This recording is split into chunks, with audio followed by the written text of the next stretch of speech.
Hello world of YouTube, and welcome to the first Redacted of 2024. While the channel concept is the year of the sequel, I'm going to take a look at this year specifically through Redacteds sprinkled throughout in a theme that sits within the year of the sequel, but is the sequel to the year that I turned 30 during the year that I turn 32.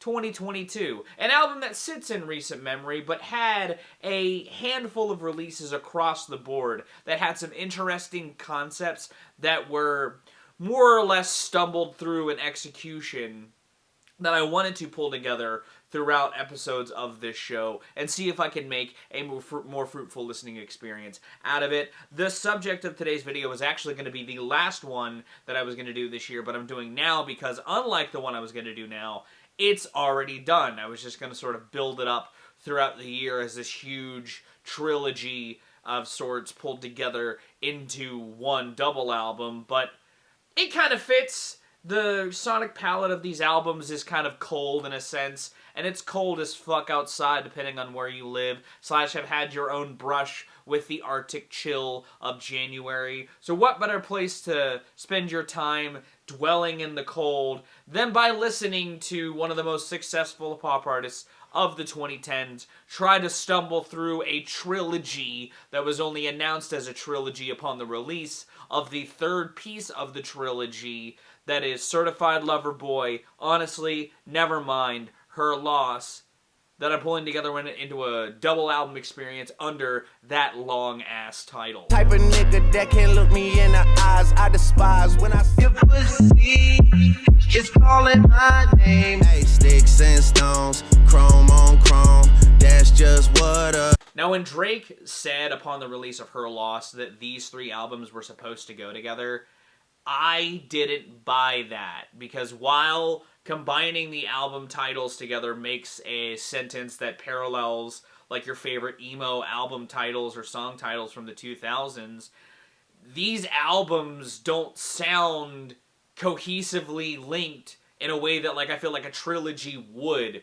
You know, mashing these together for me just felt like pulling together three different Drake albums that all have kind of like a different sonic focus. Sure, lyrically, they all talk about sad boy relationship stuff, or in the case of Certified Lover Boy, really basking in the relationship, and Honestly Nevermind takes that bitter look at it in a lot of sort of sad instances while trying to poorly sort of harness a dance house inspiration. But Her Loss, with 21, while having some tracks that may like talk about that, are mostly just talks about fame and industry and braggadocious shit. And all three sonic palettes aren't really sort of the same. I just don't buy that they go together. However, that didn't stop me from trying. And my whole goal with this sort of Redacted was to create a sonically engaging experience while having this sort of two-part story that has Drake celebrating a lost love amidst a night out at the club before sort of ending it in a positive mental place and pivoting into a lot of looks at sort of what brought him to that place that he was at the beginning, from an outside perspective, whether it be the industry, the people he knows. 21's focus on here sort of comes and acts as sort of a hype man to all of that, while bringing his own perspective on that as well. And again, it creates more of sort of a double album experience, because I also went in this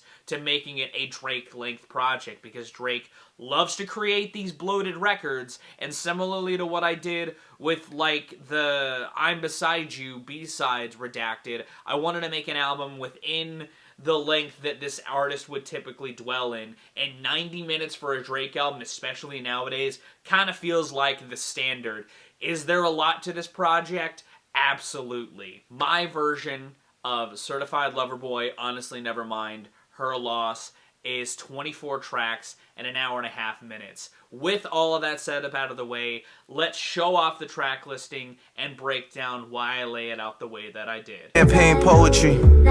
These are the effortless flows, supposedly something else is controlling me. I'm still holding my breath for the day that you Tesco green is a little different, don't it?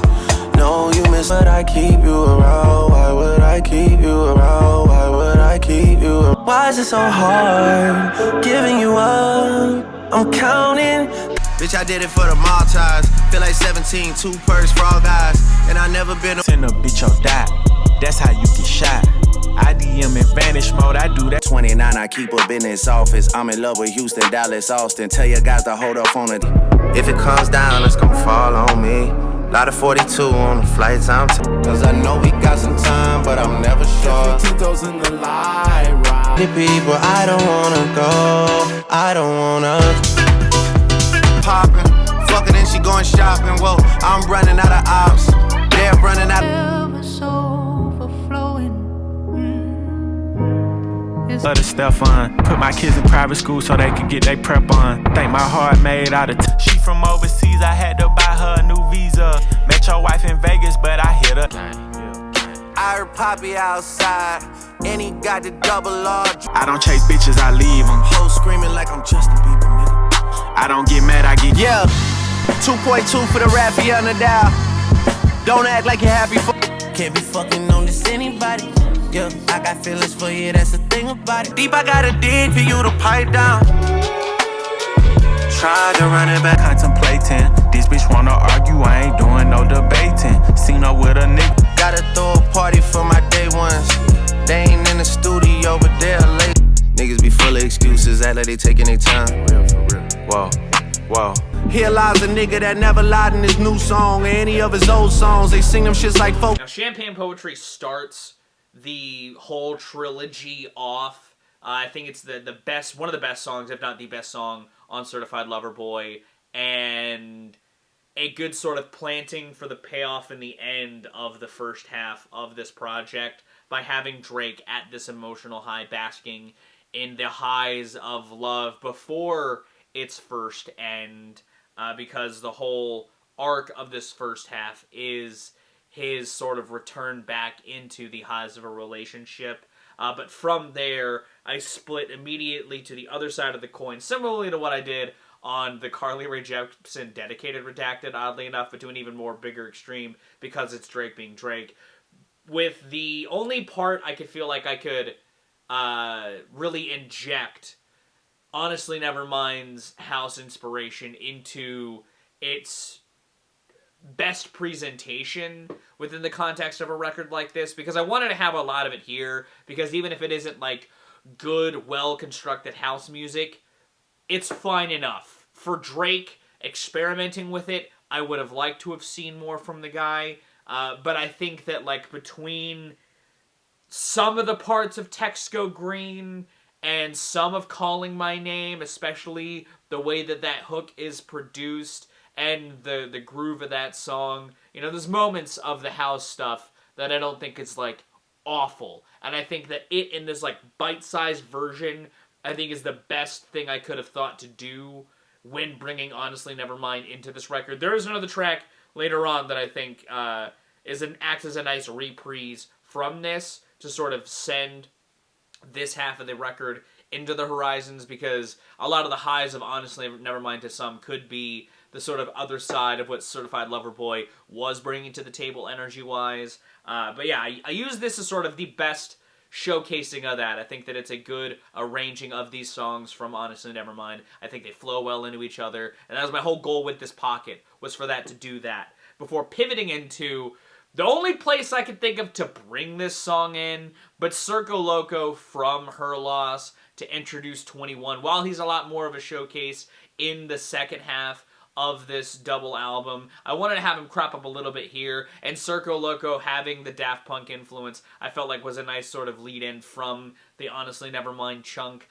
There are some lines on there that I talked about in my review being shitty as fuck. The Megan Thee Stallion stuff, I still think is really shitty for Drake to try and call out to defend somebody else who's a different piece of shit. As far as introducing their energy, I think Circo Loco is a solid enough one, and my whole goal with the chunk from it through major distribution is to introduce some of the themes that are going to play up a little more in the second half of the record, especially when it comes to like the energy of the second half of the record. It acts as a sort of buffer of sorts as well between like switching the vibes across 3 tracks and what I would feel like is something Drake would absolutely do, before pivoting into a big collaboration that also has some lyrical sort of planting to pay off that happens later on in the record with Love All, the collaboration with Jay-Z, a lot more of a bigger slice of the more mellower side of Certified Lover Boy. It acts as sort of mellower from a lot of the bangers that were just going on over the last 3 tracks,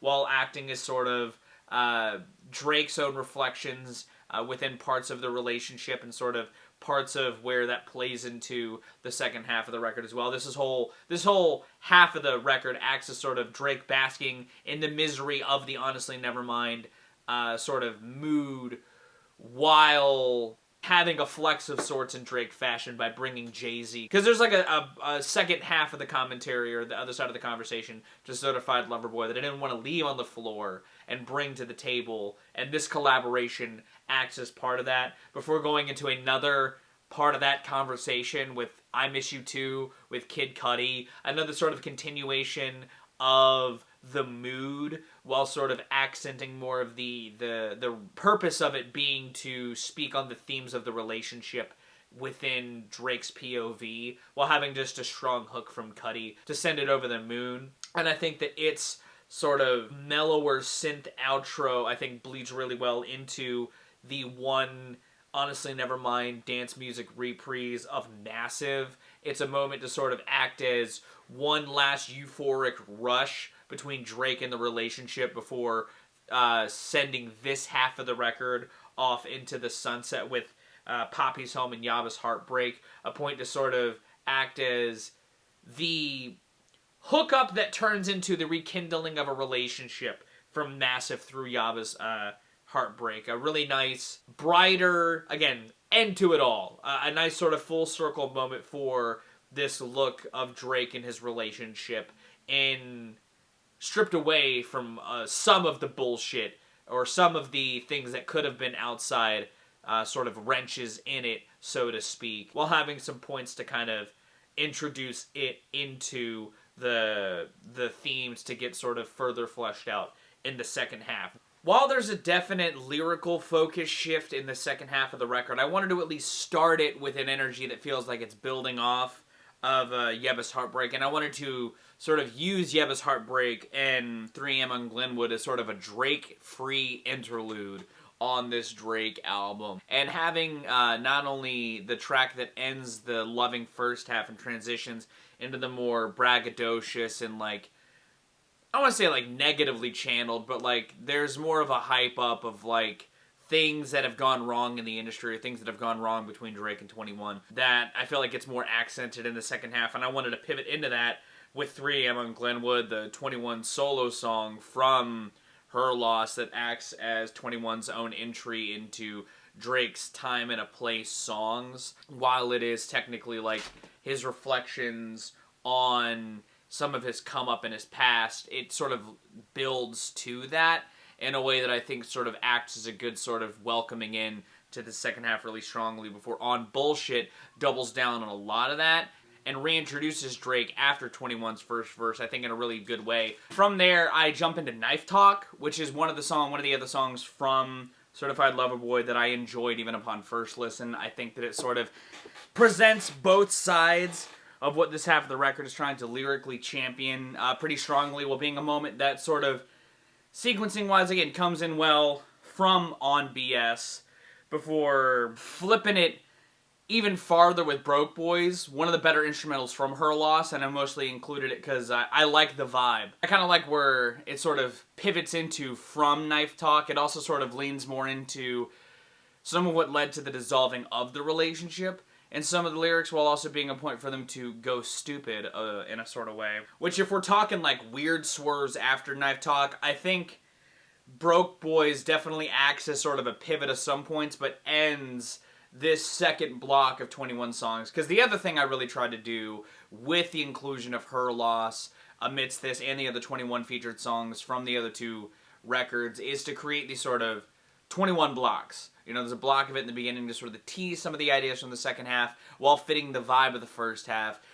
I use it to transition into the second half while having some songs to sort of more further dive into what the second half is. But Broke Boys is sort of the end of that half, where both Drake and 21 sort of lean into some of the themes from the first half, while 21 more doubles down also on that braggadocious, spitting at brand side that he dips into on this. But from there, I pivot away from 21 focus tracks and into another Drake block with You Only Live Twice, a track from Certified Lover Boy that I don't really like, but I think Drake would put on here because he's really proud of creating this sequel to one of his biggest songs from earlier on in his career with Rick Ross and Wayne. It's also a track to sort of pivot the energy even farther from Broke Boys and sort of lean into some of the other avenues that the second half sort of leans into as far as like braggadociousness and all the like, while also being another full circle moment, which Papi's Home also kind of has with its Nicki Minaj cameo in the back half of that song, but this is sort of a doubling down on that before Fair Trade with Travis Scott comes in to more further explore sort of the outcome of the relationship, or like the outside forces that sort of tainted the relationship that that is the focal point of at least the first half of the record, while spreading it out to more the fair weather friends that he sort of has met throughout the industry and where that's left him at the end of the day, before going even heavier into how that affected his relationship and where it went wrong on Pipe Down, one of the more stronger relationship-driven tracks in the second half, because again, I sort of leave a lot of that in the first half, but given I kind of had a moment in the first half to tease the second half, I figured I'd have a sort of yang to that yin in the second half with Pipe Down. It's another one of the tracks I don't necessarily like from Certified Lover Boy. I think the energy is all wrong, but it feels very in line with Drake and fits the themes that I'm trying to really champion here, so I kept it. Before pivoting into the last 21 block with more M's, Jimmy Cooks, and privileged rappers, which act as flexing payoff for planting moments from earlier in the second half, which that payoff comes in Jimmy Cooks, which I think that the beat of that song is just insanely good, and I think that 21's sort of interpolation of stuff from the Knife Talk lyrics acts as a good payoff from the planting of it earlier in there, and Privileged Rappers acts as a good penultimate sort of one last big, deep, broad deconstruction and analyzing before getting really into the nitty-gritty on the closer 7 a.m. on Birdle Path, where Drake confronts Kanye more directly on a track. And I think that as far as creating a statement outro that comes all the way around on what a lot of the second half is sort of talking about, I think that this is the best version of that. And I think bookends the project on two of the better moments from CLB without feeling as bogged down, while having a journey that I think is far more fruitful to its end than it was in any of the original versions originally. And that's how I would arrange CLBH semicolon NHL in full. If you want to listen to it, it is a long listen. It's linked in the description with the Spotify and YouTube link. What do you think about it? Are you excited for another year of Redacted? Let me know in the comments down below. If you did like this episode of Redacted, give it a like. If you want to see more, consider subscribing. I drop 2 to 4 vids a week depending on what I've got going on. I do have potentially one more video dropping this week. If not, I'll see you guys next week for more Dishonored. Either way, thank you so very much for watching. I've been Viral Rack. You guys have good days, lives, and situations, and I'll see you another day.